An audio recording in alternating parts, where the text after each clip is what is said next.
we're getting through the seals part.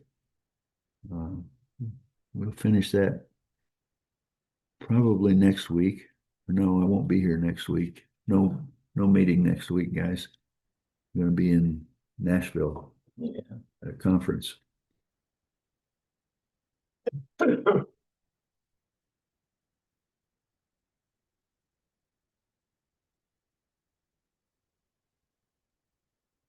So we started to talk about it a little bit last week. The meaning and implications of the Great Tribulation. And we've talked about the church age as the time of the Great Tribulation. Why do we say that? And how do we relate to this? How do we relate this to a picture of the church as triumphant or victorious? What's the nature or dimensions of our victory in this present world? Can we expect to establish godly forms of government in this time of tribulation? Pressure for Christians to conform to ungodly political and economic systems linked with idolatrous practices or attitudes has been suggested as the most consistent form of tribulation. Is this what we would identify as the ultimate form of tribulation? Is it possible that there are lesser or greater periods of tribulation? And if so, why would that be the case? Take your pick. All the above, right?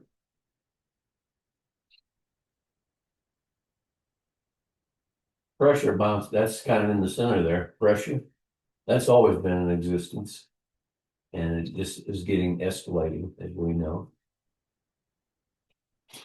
Too many outside influences, I think, because if you start out and look at the numbers of churches around the world now, I won't say like China and a few places like where you're attending, there's not some additional proof. But let's take the United States, the amount of people that are backing away from church and not going in. So if they're not getting grounded, at least with one attendance a week, at least to go listen to the pastor once a week, and totally shut that off, then of course it just goes down through the generation because their kids, their grandkids, nobody's getting. So as those different generations come up, they're not grounded in any of this. Yeah. You brought that up in the message too about the genealogy, artists, the last 40 years or so. I mean, this could turn into a big discussion, but when you talk about the church age, you're talking about the people of faith, who are true believers, from the time of Christ to, from the time of the Pentecost to our day right here.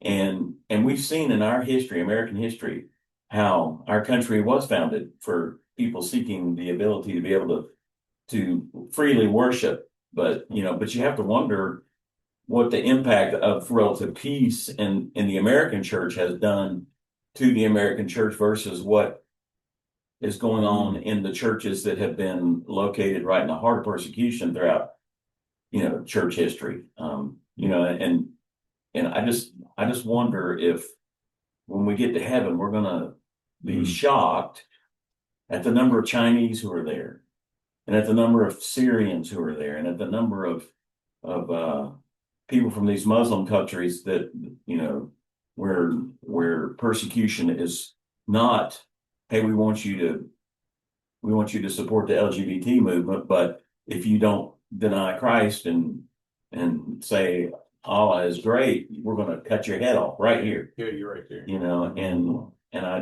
And the places, and historically speaking, the places where the greatest growth of the church where it's flourished is the places where persecution has been that kind of persecution.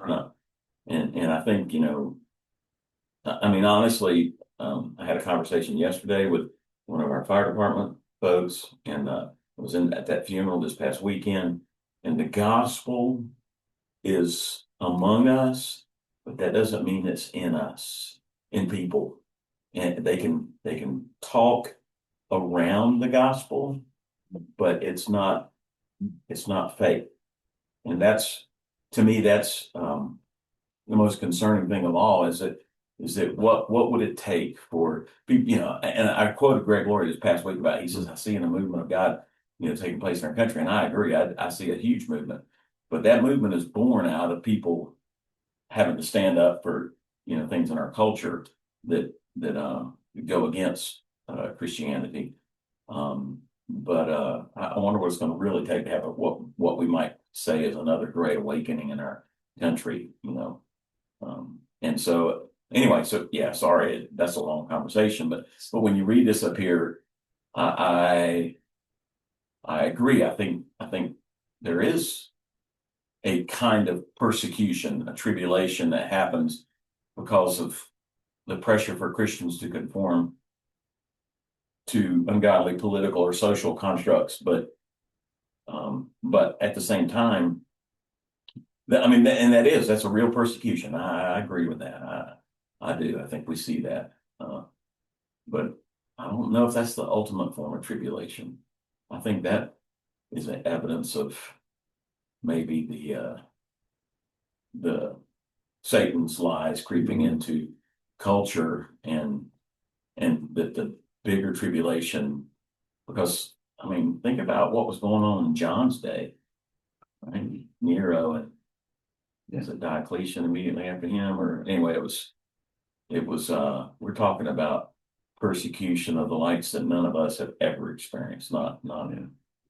When Jerusalem fell, they impaled Christians and lit them on fire at night all the way around the city. I think a tribulation just in the US, because I know when we're doing Coast Guard, one of the big things, and I don't want everybody to go home not sleep tonight, but I think it's going to be something much bigger than what any person can fix in a day or a week, because we've really been concerned about all these cargo containers come over. If 530 nukes came in and they took one of those containers, got by and got over to a warehouse, and 5 U-Hauls went to 5 major cities in the US, and 5 of those nukes were knocked over at the same time. Just think of what people couldn't control. The reason right now they don't want to look toward Jesus is because they've got everything they think under control. But if that was to take place and you could open, just think, your water supplies, your food supplies, you couldn't go in and run a credit card, all this stuff that could take place in the United States that be out of everybody's control. Where you're going to get food? Just the basics that they take for granted every day. I think that could really light this country up. Well, if you, so I had lunch with a guy from the Haggai Institute several years ago who was a believer who had grown up in the Muslim culture. He was Arab, and he became a believer. And he said, I don't think Islam, he says some Christians are saying Islam is going to be the thing that rises, that ultimately brings the worldwide, unity of the world. And that's Islam's stated goal. They want to control the whole world. Want to dominate. Yeah. But he said, I think it's going to be the pushback of the nations against all forms of religion that have anything that they would define as an exclusionary belief system that you must follow. So whether it's Islam, Christianity, Judaism, the 3 major world religions, but it'll basically, he said, he really believes that there's going to come a day when the nations of the world say, okay, we're done with this terrorist stuff. We're done with, if you hold to a belief system that can lead to any kind of violence in any way, and that will take scripture out of context and talk about why Christianity is one of those religions, then we're not going to put up with this anymore. You denounce this or you're done. And so that's sort of, anyway, so I once again, I agree. I think that we should see the pressure to conform to this world as tribulation, as a kind of tribulation. I think we should, as Christians, have a end time view. Even so, come quickly, Lord Jesus. I think we should live our lives in view of the second coming of Christ. The second coming, not the rapture. The second coming of Christ, because that's when he comes to settle all accounts. And but until that time, I think there is going to be an increase in more than just pressure to conform, but literally, it's the lions or worship the emperor. It's one or the other. It's not somewhere in between. Easter famine. One of the questions there is, can we expect to establish godly forms of government in this time of tribulation? Let's talk about that a little bit. That's a good question. You might establish, but maintaining is the challenge. And it'd be a pocket. Our country's divided and it's breaking up. There's going to be sections. Illinois, New York, California, they're breakoffs in those general areas. But my question is should we expect to establish godly forms or to even maintain godly forms? Because believe it or not, where we are in our culture today is a product of Christian ideals that have allow for freedom of speech. Okay. So when people stand up and we, protest on the street, that only happens because there's some Christian fundamental ideology that undergirds that. And so when somebody stands up and burns a flag, or somebody stands up and shouts, pro-Hamas statements, or when somebody, those things only exist in the unique, rarefied air of the freedom to do that. You can't do that in Saudi Arabia. You can't do those things in Russia. In a large part of the world, you don't have the freedom to do that. It's the countries that are Christianized that have established those kinds of individual autonomy. Women who say "my body, my choice" can only say that because they grew up in a culture that gave them the freedom to say that, to even think that the wrong way. And that's a hard thing that you can't get the cat back in the bag on some of that stuff. And so to say establish a godly form of government, there will only be one godly form of government that will ever exist, and that's the government that follows God only. Not until his return. And that's going to only be his return. And again, I think there is a moderating thought process there that we should lobby. I mean, we have the freedom in our country to say things and to speak up. And I think, praise God, we actually have the freedom to even, and it's been in the Supreme Court, has given the right to churches to actually talk about political candidates. And we can actually do that and not suffer harm for that. But I think we should push hard against immorality in our culture. I think we should not be afraid to stand up, but I watched too much Charlie Kirk and some other guys, and on these, I don't have the gift, if you want to call it that, of what a guy like Charlie Kirk has to go on a college campus and to be able to have these what should be debates, but they're not debates. It's shouting matches from people against him. But I saw an interview with him one time, and he really criticized churches for not taking stronger stands publicly about some of these social issues.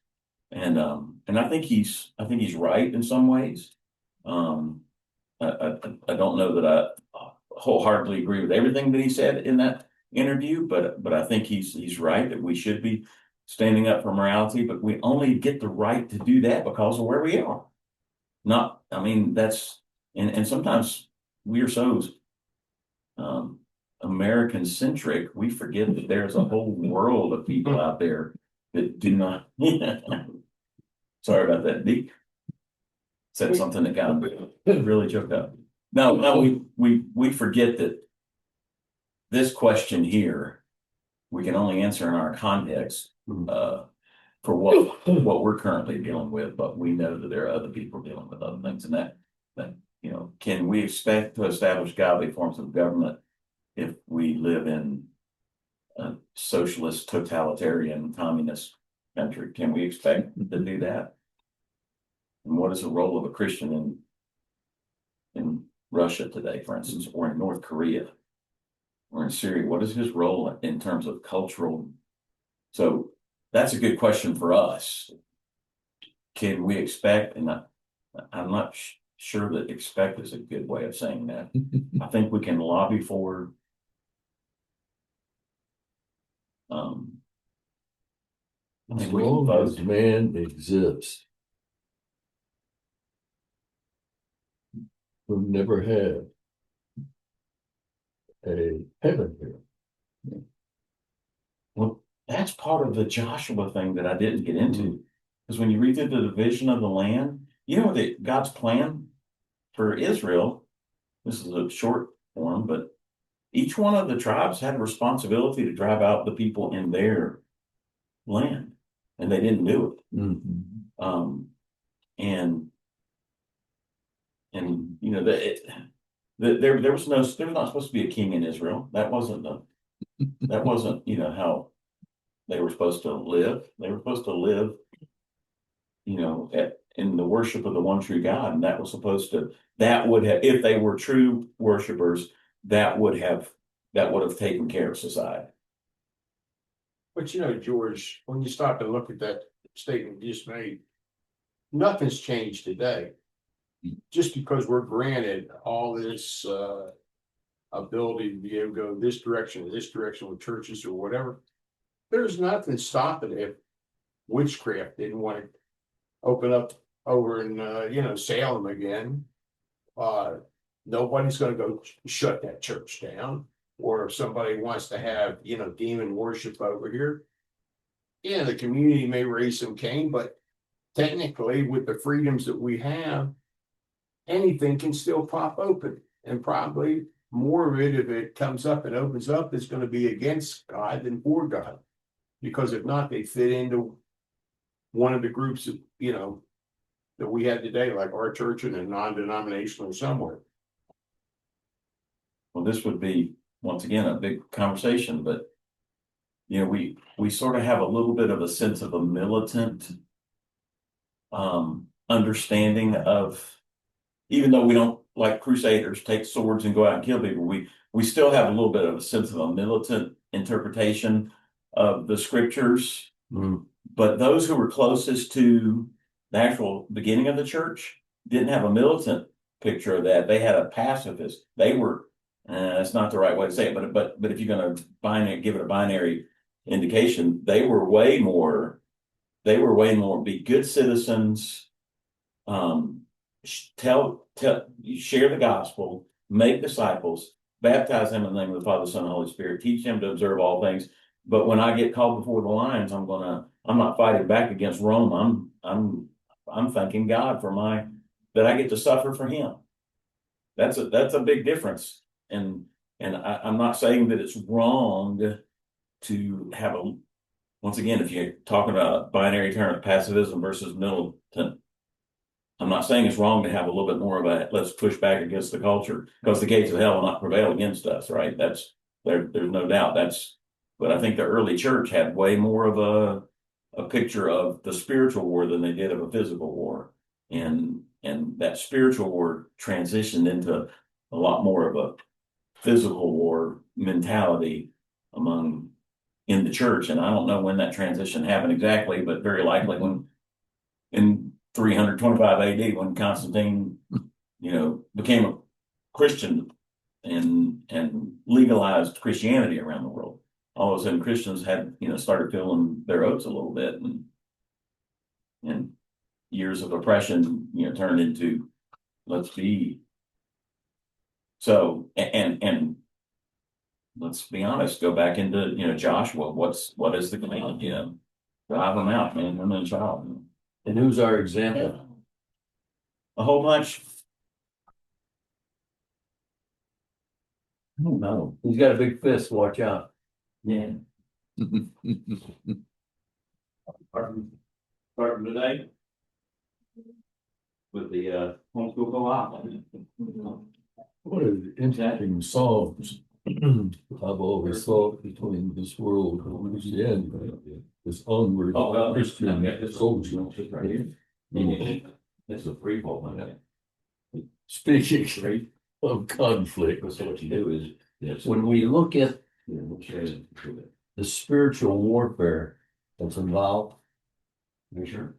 Mike Dimitri can't sit and take on Satan. Who?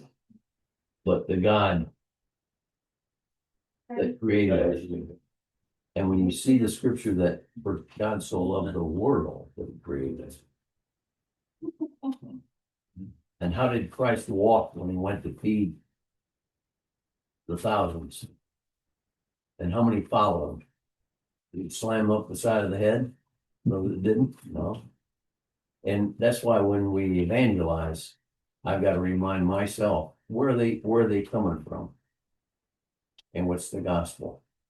Is the gospel encouraging? Is it they've got to hear? They've got to hear about who God is. You can't look on sin. But where's the good of that? Well, if I'm a sin, I don't think I'm a sinner. That's why when I'm sharing, I've got to go back to the very beginning when God created man without sin. Just to say you're a sinner. Well, how did I've never done that bad. And we got Adam sitting here with us this morning. Let me reshape this question just a little bit. Are there around us folks who expect to establish godly forms of government in this time of tribulation? What does that look like? What does it look like when somebody thinks that they're establishing a godly form of government by electing a particular person or group of people? I think you gotta start out and go back and look at how many things have been taken out of the schools. How many times Ten Commandments been taken down? How much has prayer has been taken out of the school and workplaces? I think you gotta get back to the basics of what God expects and then work that into the areas of which it's not occurring. That's short and narrow. I would think government should start with justice.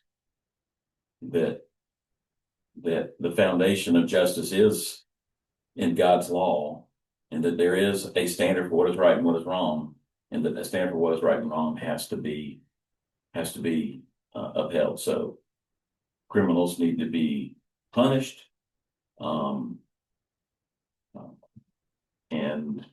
the country needs to be consistent in. So I would think if I were going to lobby for a government to be a godly form of government, I would start with justice.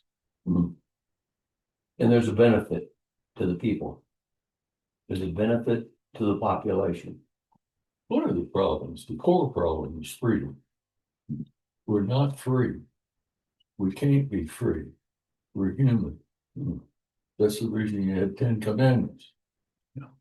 You because if I want something that somebody else has, I should be free to take it.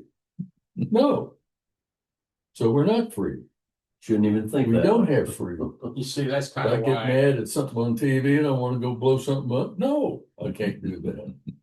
That's kind of why I brought the Ten Commandments out. You got to start like George is right as well, but I think the people got to know there's a law up here, and then there's a penalty for the law.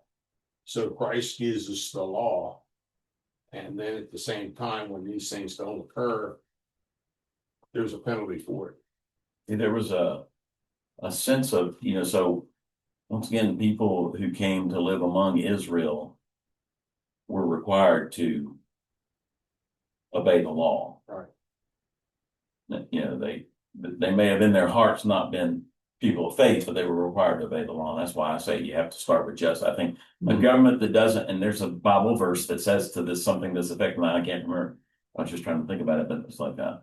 But when a government doesn't act justly, the people mourn, and when the government does exalt justice, do justice, the people are blessed or something. There's that might be in Proverbs, but I cannot recall exactly where that is. That's what I was thinking. It sounds like a proverb. Yeah. Especially if I'm thinking of it in the right way, where there's one fault and the other. But anyway, but the point is I mean, to have laws that are based on the moral foundation of a God who establishes what and by the way, that's the big conversation you have with those who deny God is where does your standard of morality come from if there is no God?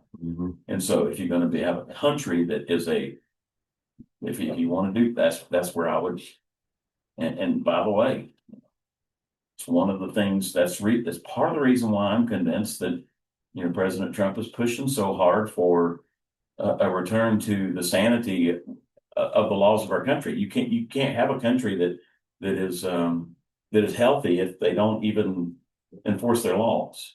Well, he proved it this last week, right? Well, Not a single person was killed in DC. I'm pretty excited about going to DC in a couple of weeks. I think it's pretty good Illinois, be and there. New York, and California. George is taking his weapons and he's going to DC. No. Anyway, so Yeah. that's where I would I'm start. talking about spiritual. I wasn't talking, say you were on the wrong course. I wasn't talking about guns. I was Yeah. spiritual way. So it is possible that there's a lesser and greater periods of tribulation. Yeah, I think so. And that probably comes and goes in different parts of the world. Well, could that be because of who is reigning here on earth over that period of time? Because we look at all the different rulers that were in the Bible, and these people were just like up and down, but you know what, it's pretty good for a few years and things were going pretty good, and then all of a sudden somebody else comes on board and yeah, it's just heading south. George said something a minute ago. When we don't share a common belief about what is moral and what isn't, when we don't share a common belief about what's right and wrong, government quickly becomes almost irrelevant, because if people aren't going to follow what the government says, because they have their own moral standard, we lose order very quickly, and without order you can't have civilization. You just can't. But why is that, Bob? We've got two groups not getting in. I know we don't want to discuss politics, but we can't get the two groups on so much stuff to even agree, right? It's true. It says here, why would that be the case? Is it possible? The thing is, when things are going smooth and I'm walking on the water, and all of a sudden I start to sink, hey, what did he do wrong? But see, it all comes back to the providence of God and the trust in him at all times. Job, classic example. And that's how we have to live with that. When I drive down the road thinking like Chris sometimes. I don't know who's going to pull out in front of me. But you know what? He answers prayer when I can pull out of the mountain and get out off the Sugar Mountain and looking for traffic going both ways, and my head doesn't turn 360 degrees. You see the cars come around the road coming up. He's over every single thing that we do. So why would that be the case? Well, here's okay, so the preacher really enjoys watching Star Trek. Always have, loved all the series back in the day. When I was a kid, it was always about the science fiction, the science, all the different things.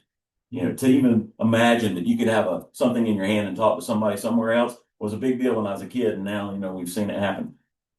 But there's a series that I've been watching here recently. It's sort of like, but as an adult, I'm watching this new series, this new Star Trek series. It's sort of my guilty pleasure at night every night. I've been watching it through a totally different lens. Yes, the science stuff is still very interesting but I have been watching this whole thing through the lens of this is what it looks like in a society that has gotten past what their perceived need for God is. And the last two episodes in particular have been really just filled with moral, spiritual questions that they are completely unprepared to answer, But here's something that happened I thought was fascinating. They were dealing with the whole issue about this one race that was such an evil race that, that this one guy, his answer was not, I mean, they were talking about forgiveness, because the Star Trek, the Federation wants everybody to come together in unity. And there's this one group of people that this one guy has had such a bad experience with, he doesn't believe they deserve forgiveness. Mhm. Then the very next episode, this guy, he's his girlfriend, he thinks she's dead, or at least he thinks she's dying.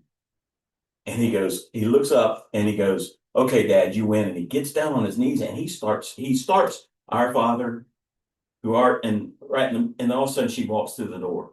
She's healed. And I was like, dang y'all. Because it's like, but the point is, oh, okay. I was thinking that God's my only recourse. Oh, but no, she's okay. Mm.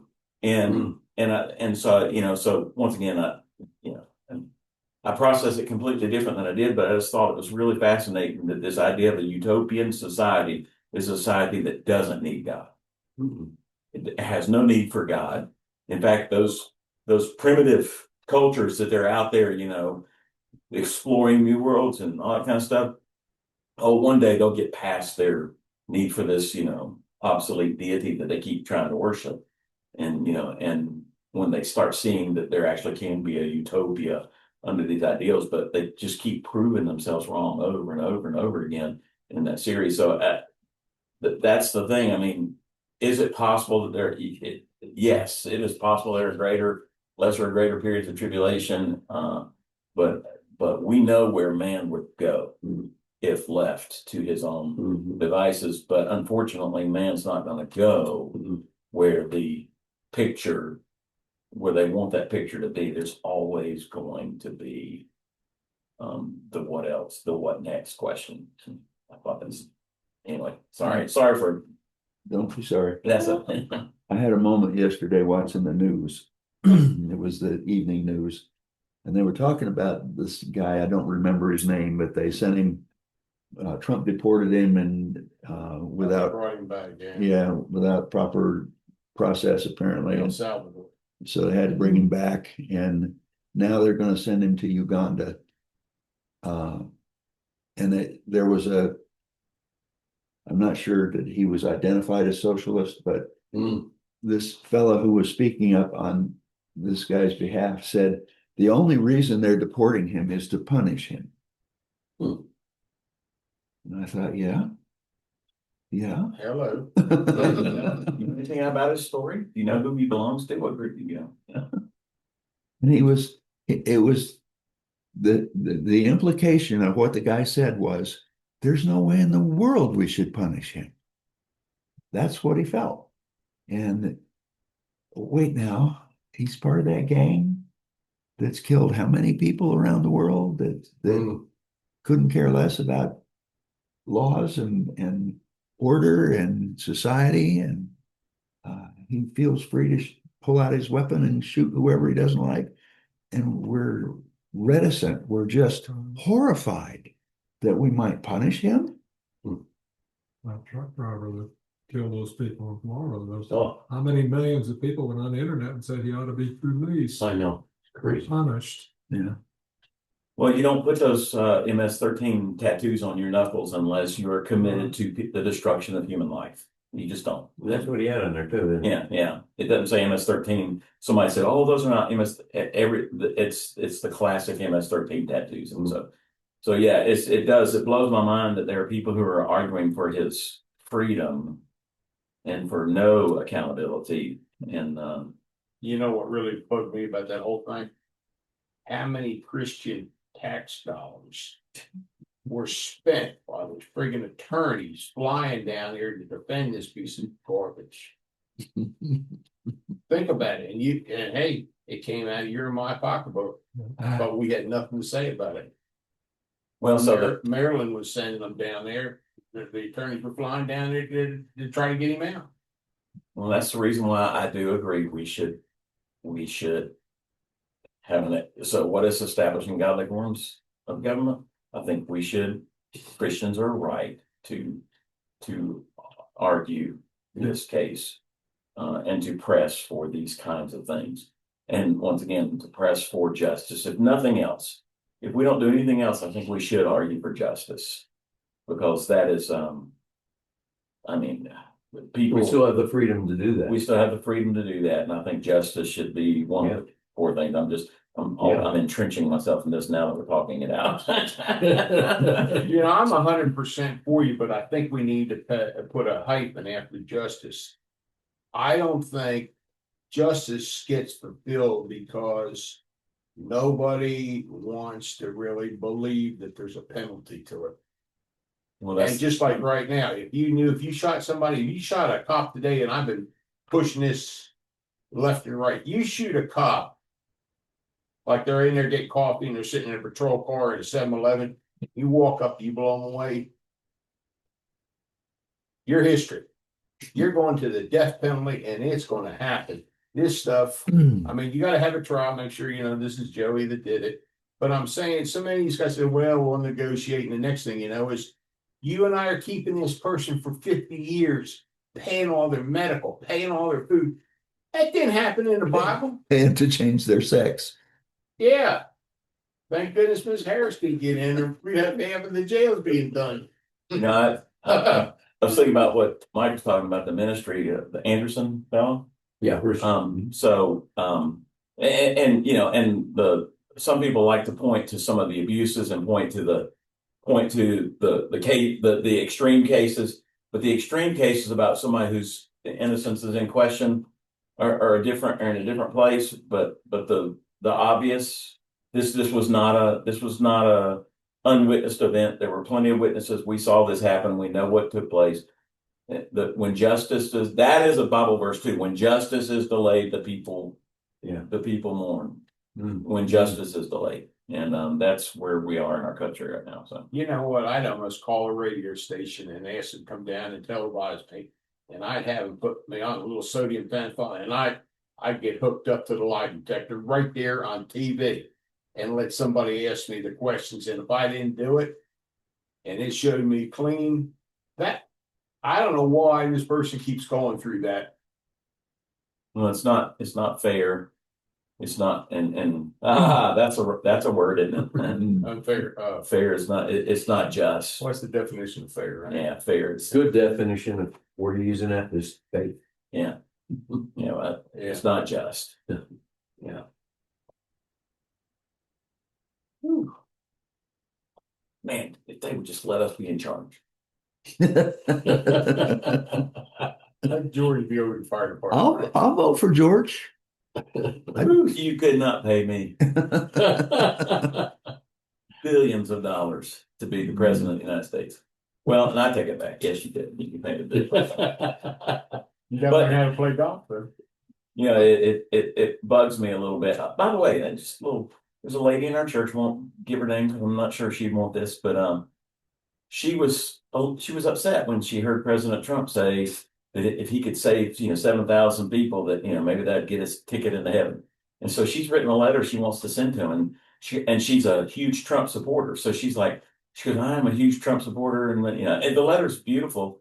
And she says, but I was so saddened when you said this because as if you are a believer, you understand none of us are good enough, and whether we save 7,000 people or we save 7 million people, that's not the foundation for how we are accepted by God. It's a beautiful letter. And I told her, I said, please send that to him. She'll get a letter back from Trump, I'm pretty sure. I got to see a copy of that letter last night. Oh, did you? Okay. I finished reading it in tears. Yeah. It is beautiful. Yeah. Now, what, I'm not versed. I don't What think. letter is that? What's 7,000 for? Well, Trump was talking about trying to broker a peace deal between Russia and Ukraine. And he was like, I just get a sense that if I could, 7,000 people being killed every week Every or day, whatever yeah. day or whatever. Yeah. He's like, if I could, stop that from happening, maybe that would get me into heaven, and somebody actually followed up with asked him, says, do you really expect to go to heaven? Well, somebody ought to put that journalist in jail. But anyway, Well, he did say maybe. yeah. Well, Yeah. well, but the point is it's there is a I'm all behind these efforts towards justice and what is right, and undergirding everything, not everything, but undergirding so much of what he's doing, especially the non-financial things. Undergirding these things are a system, a belief that there is right and there is wrong, and we need to do what's right, what's just. And I'm so glad to have a president. I'm proud to have a president who says that there is a standard for what is right and what is wrong, and we're going to seek justice. And he's let each country know it right now, right? And it has made a difference in the world. The question is he's talking to the world. Doesn't anybody out there, including me, see that killing 7,000 people a day is wrong? And I heard somebody who was really close to him say that he is one of the most compassionate people you can ever imagine, and he hates human suffering. And when he sees what's going on and around the world, and so he's gonna speak. He's doing good things. Well, look at how much he's got into Palestine and Israel with that mess over there. Yeah, well, he can't. I These mean, are unsolvable things without having a unity of belief in other places.